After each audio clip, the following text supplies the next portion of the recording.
Halo semuanya, apa kabar? Semoga dalam keadaan sehat ya.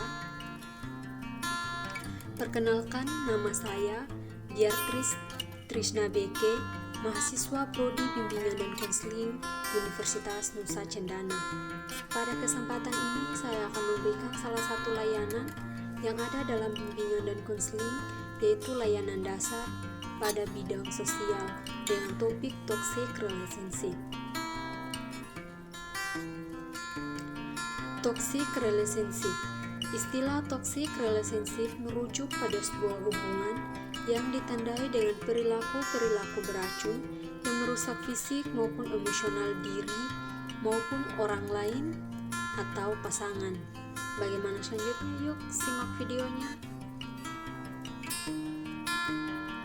Hal pertama yang perlu kita ketahui yaitu pengertian toxic relationship.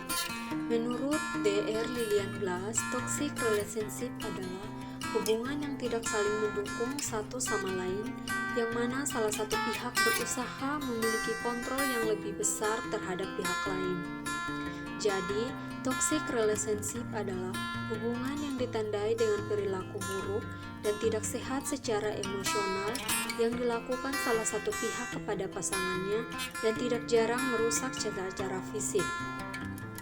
Orang yang terlibat dan terjebak dalam hubungan toxic relationship biasanya akan menguras banyak energi hingga merusak harga diri. Selanjutnya di sini ada jenis-jenis toxic relationship. Yang pertama ada deprecator leader.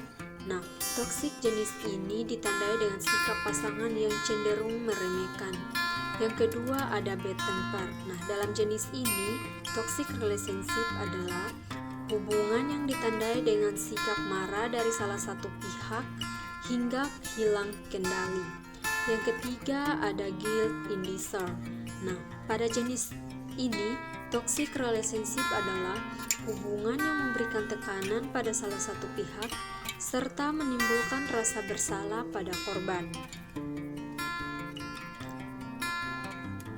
Selanjutnya di sini ada yang keempat itu ada overreactor.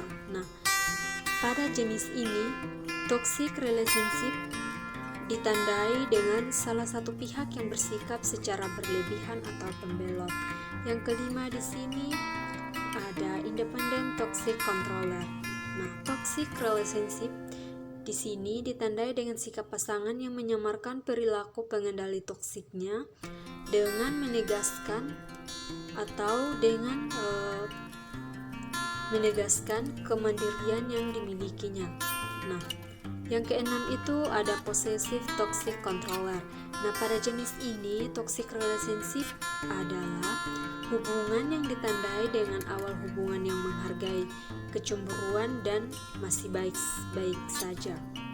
Yang ketujuh ada over dependent partner. Nah, dalam hal ini toxic relationship adalah hubungan yang ditandai dengan sikap pasangan yang pasif sehingga mengharuskan Anda menjadi kendali untuk membuat sebagian besar keputusan dalam hubungan yang dijalani.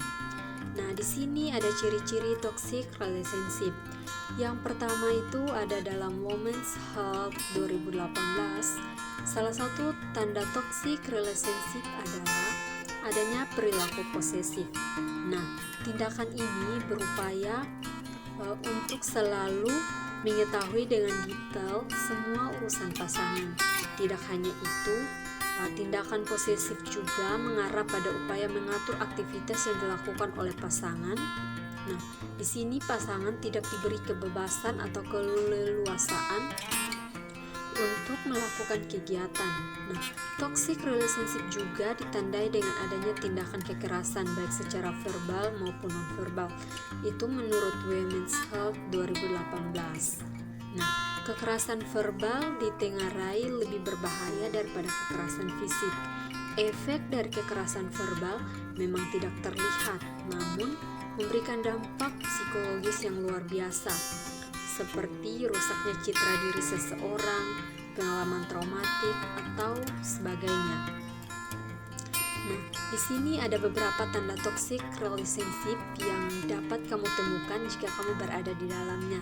Nah, tanda-tanda tersebut antara lain yang pertama di sini ada selalu dikontrol oleh pasangan. Nah, ketika teman-teman berada dalam suatu hubungan dan teman-teman selalu dikontrol oleh pasangan teman-teman, nah itu sudah menjadi salah satu tanda toxic relationship. Jadi, waspadalah dengan setiap hubungan yang teman-teman jalani. Yang kedua itu ada sulit untuk menjadi diri sendiri. Nah, di sini seseorang ketika dalam hubungan, ketika kamu sulit mengekspresikan diri kamu sendiri, maka itu sudah menjadi salah satu tanda-tanda toxic relationship.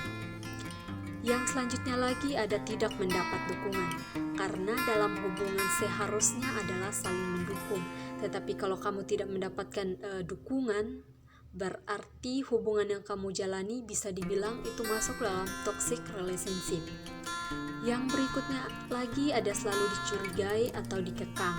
Nah, dicurigai itu memang wajar, tetapi kalau secara berlebihan itu yang tidak wajar. Jadi teman-teman pandai-pandailah dalam menilai suatu hubungan dan menjalani suatu hubungan. Yang berikutnya lagi itu sering dibohongi. Nah, di sini juga ini sebenarnya wajar, tetapi kalau keseringan atau lebih atau cenderung dibohongi, berarti itu sudah masuk dalam salah satu ciri toxic relationship. Yang berikutnya lagi ada menerima kekerasan fisik. Wah, ini sudah pasti ya teman-teman, atau sudah jelas bahwa ketika teman-teman menjalani hubungan dan di situ teman-teman menerima kekerasan secara fisik, itu sudah masuk dalam toxic relationship. Jadi harapan saya atau pesan saya, kalau misalnya teman-teman dalam sebuah hubungan sudah menerima kekerasan fisik, just harus move on, harus bangkit dan tinggalkan hubungan yang toxic itu, hubungan yang tidak saling mendukung atau hubungan yang membuat teman-teman tertekan secara batin maupun secara fisik. Oke, selanjutnya di sini ada cara mengatasi toxic relationship. Yang pertama itu pahami apakah hubungan ini bisa dipertahankan atau tidak. Jadi ada beberapa toxic itu yang sebenarnya bisa untuk dipertahankan, tetapi ada juga yang tidak bisa dipertahankan. Jadi teman-teman harus memahami itu. Yang kedua itu ada bersiap pergi atau ditinggalkan. Nah, ini sudah jelas ya teman-teman. Yang ketiga itu gunakan suara kita. Yang keempat, mulai untuk ikut serta dalam hubungan. Yang kelima, mintalah bantuan profesional. Yang keenam, belajar untuk mempercayai diri sendiri. Dan yang ketujuh yaitu cari cara yang lebih sehat untuk mengungkapkan kritik bersama. Oke, dari cara mengatasi toxic relationship ini saya harap teman-teman dapat memahaminya, supaya ketika teman-teman berada dalam hubungan toxic relationship, teman-teman bisa mengatasi dengan cara-cara ini atau dengan ketujuh cara ini. Oke, sumber dari materi yang sudah kita belajar bersama-sama tadi ini dari sini ya teman-teman. Teman-teman dapat membacanya atau dapat men-searching di Google untuk mengetahui informasi lebih lagi dari materi ini atau memperdalam pengetahuan teman-teman. Oke teman-teman, sekian dari layanan yang bisa saya bagikan saat ini. Dan ketika teman-teman sudah mendengarkan layanan ini, saya mohon untuk mengisi evaluasi proses dan evaluasi hasil. Dan untuk bisa mengisi evaluasi proses dan evaluasi hasilnya, linknya ada di deskripsi, silakan dicek.